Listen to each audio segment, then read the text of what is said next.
check the doctor's order, and there is an order to insert a Foley catheter. This indication is for urinary retention this time. Okay, so we come into our client, we bring our kit plus an extra pair of gloves in case we contaminate our gloves. Then introduce yourself to the patient. Hi, my name is Roger. I'll be your student nurse today. And explain to her what we're going to be doing. Identify the patient. Okay, you are Carol Jones. Thank you. And explain, okay, we're going to be putting a Foley catheter today. Have you done it before? Yes, I have. Okay, so you know what we're going to do? Yes. Okay, looking forward to it. Alright, so we place the patient in a dorsal recumbent position. And then raise her head, raise the height of the bed to a good working height for you. Okay, and go wash your hands. We drape the patient. Since we're using the same top sheet, go ahead and move the corners to the side. Find one corner here, one corner in the center of the patient, and one corner on that side. Okay, then have the patient assume dorsal recumbent position.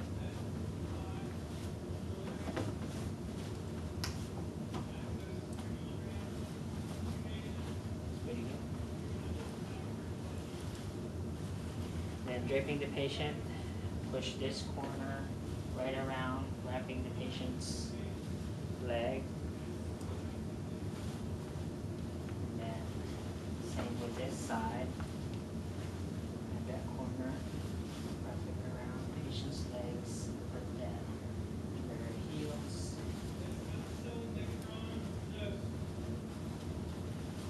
And make sure your sheets are okay when you lift it open.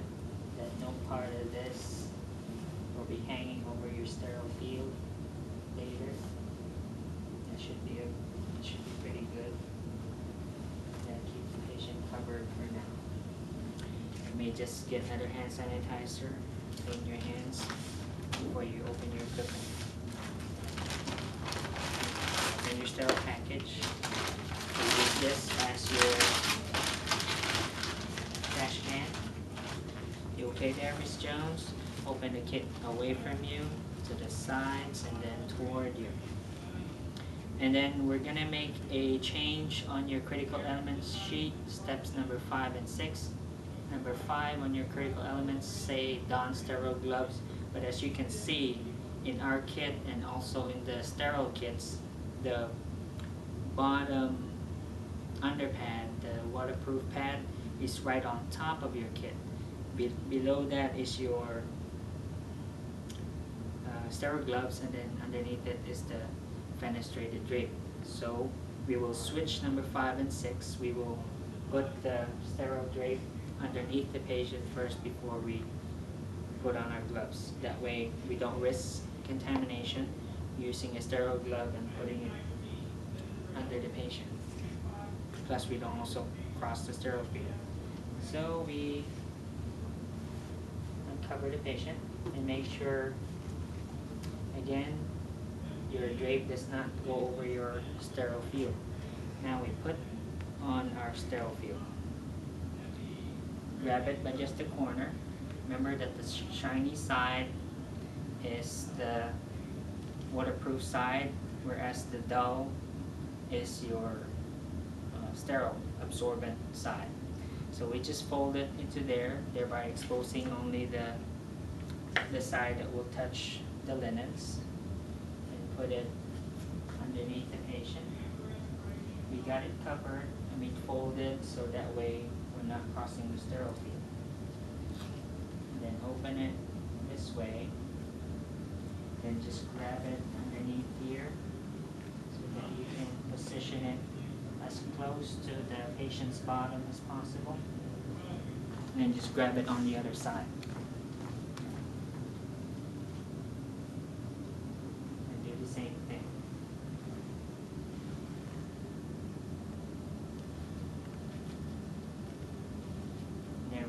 sterile field. Now we're ready to glove. Pick up your gloves from the corner. You can move your sterile field a little bit to the side to make room for working with your sterile gloves. Again, these gloves aren't always good, so that's why we have an extra glove in case we mess this up. Open only from the sides and try to flip it on the opposite side so that it doesn't close back on you. Do you see anything for the corners? There. Now we're ready to don sterile gloves. Sterile touches sterile only. So I can only touch the inside part of the glove. And then since I now have a sterile glove on, I can also just touch this part. I can touch this part now because I didn't touch it with my non-sterile gloves yet. But once I start putting this in, I can no longer touch that part. Be careful with your thumb so that it doesn't touch your skin. And we're done. Now we can get rid of this now. And then we can work with our sterile kit. Put them side by side. Now we test our balloon. Oh, before that we still have the fenestrated drape. Has the small, this kit has a tiny little triangle hole in the center. So depending on the size of the penis, this may fit over the male fine, but in the female, it'll just get in your way. So what we'll do is just put this on top of the pubis right here. Be careful, do not contaminate your glove here at this point because we're still working with our kit. And like what Ms. Anderson also said, we shouldn't be talking over this as well. Okay, at this point we can now test our balloon.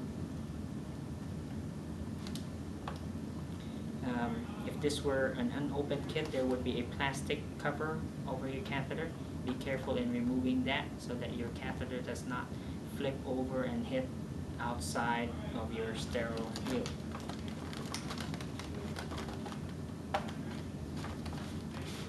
Okay, protect this above all because that's what you want to remain sterile. And now we want to test the balloon. Always hold this port as you're inflating the balloon. Do not let it go, as sometimes it disconnects and then you might waste or squirt some of the liquid, some of your sterile water out, and we can't measure how much you lost. So you might end up inflating the balloon with less than 10 cc's. So